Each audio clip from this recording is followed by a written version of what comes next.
শুভ সকাল বন্ধুরা, কেমন আছো? আশা করি সবাই ভালো আছো। যে যেখানে আছো সবাই সুস্থ থেকো, ভালো থেকো। সবাইকে অগ্রিম ঈদের শুভেচ্ছা। দেখো ঘর বাড়িটা একটু পরিষ্কার করে নেবো, কি অগোছালো হয়ে আছে। ঝুলও পড়েছে প্রচুর, ঝুলগুলো ঝেড়ে তো নিয়েছে আগে। এইবারে হচ্ছে কি বিছানাটা ঝাঁটপাট দিয়ে মামামকে খাটের উপরে তুলে দিচ্ছে। এবার শোকেসটাকে ঝেড়ে পড়ছে, পরিষ্কার করে জিনিসপত্রগুলো গুছিয়ে নেবো। দেখো সব ঝুল ঝাড়া হয়ে গেছে, দেখে নাও। এখন ঘড়িতে বাজে 8টা 20। এখন থেকে আমার ব্লগটা শুরু করছি, তোমরা সাথে থেকো, পাশে থেকো। মামাকে কিছু খেলনা দিয়ে উপরে তুলে দিচ্ছি। বড় মাম্মা আমার হাতে হাতে কাজ করে দিচ্ছে। চলো ও খেলা করুক, আমরা শোকেস টোকেসগুলো গুছিয়ে নিই। দেখো টিভিটাকে লাভিয়ে নিয়েছি, নিয়ে ওই ওখানে রেখেছি। এইবারে পরিষ্কার করে নেবো আস্তে আস্তে। কী হারে ধুলো পড়েছে কী বলবো, প্রচণ্ড ধুলো পড়ে। কেন, যেহেতু ওপরে যে চালের এটা ওই ঘুণ পড়ে। দেখো পরিষ্কার হয়ে গেছে পুরো টিভিটা। এই যে টিভিটা নিয়ে অনেক স্মৃতি আছে, তোমাদের সঙ্গে একদিন শেয়ার করব টিভিটা।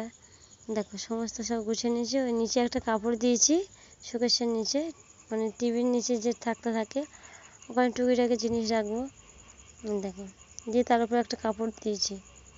দেখো এবার কত সুন্দর লাগছে। দেখো বলে না, জিনিসপত্র পরিষ্কার করলে কত সুন্দর লাগে।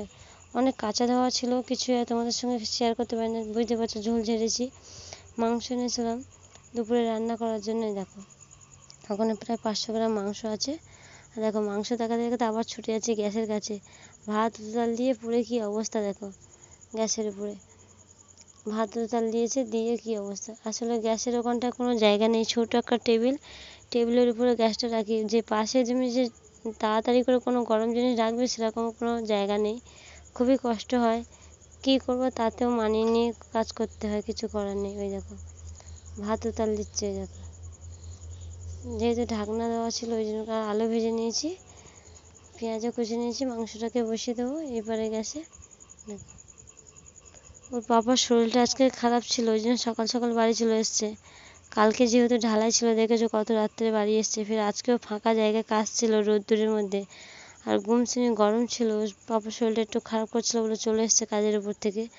এসে খাওয়া দাওয়া স্নান টান করে খাওয়া দাওয়া করে শুয়ে আছে। আর মামাম দেখো, ছোটো মামাম ওর পাপার গায়ে পাউডার লাগিয়ে দিচ্ছে। বাবা মেয়ের ভালোবাসা দেখো।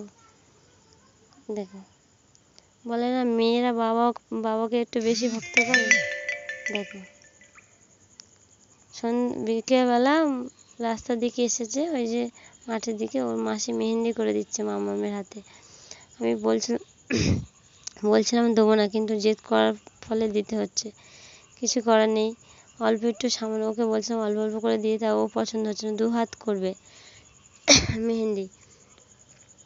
আর এত ঠান্ডা লেগেছে, ঠান্ডা গরমে বলেছি হালকা হালকা করে দে, যেমন তেমন করে, কোনো রকম বায়না মেটানোর জন্য। আর আমার ছোটো মেয়েটা সাজতে খুব ভালোবাসে। দেখো কীভাবে হাতটাকে ধরিয়ে রেখেছে। দেখো আমি ওর বকা দিচ্ছি বলে দেখো কত কী বলছে ওর মাসিকে, দেখে নাও। ওর পুরো হাতেই করবে। তারপরে বড় মাম্মাম ওইদিকে মেহেন্দি করছে। দেখো বড় মাম্মামের হাতে মেহেন্দি হয়ে গেছে, ছোটো মাম্মামের বায়না ওর হাতে ওরকমই করে দিতে হবে, সেম ওরকম। বড় মামা যেমন ডিজাইন করেছে করে দিতে হবে, দিদির মতন করে কাঁদছে। দেখো ওরটা দেখে আমি বলছি মাসিমণিদের দেখাও, তো তোমাদেরকে দেখাচ্ছে। দেখো হাত থেকে তুলে, ওরটা পছন্দ হয়নি, ওই জন্য করে হাত দিয়ে খুঁটে খুঁটে তুলে দিচ্ছে। চলো ওদেরকে গুছিয়ে রেখে দিয়ে মাম্মামকে খাইয়ে দেবো। বড় মামাকে যেহেতু রাত্রেবেলা ওর রেগুলার ডিউটি, আমাকে গালে তুলে খাওয়াতে হয়। পটল আলুর তরকারি, এই যে কাঁচা ঝাল দিয়ে করেছিলাম দুপুরে, সবই দুপুরে তরকারি আছে। আমটা কেটে নিয়েছি, আর এখানে আছে মাংসের তরকারি। দেখো মাংসের তরকারি এই যে। আর তরকারি গরম করতে গিয়ে দেখো কী অবস্থা গ্যাসে।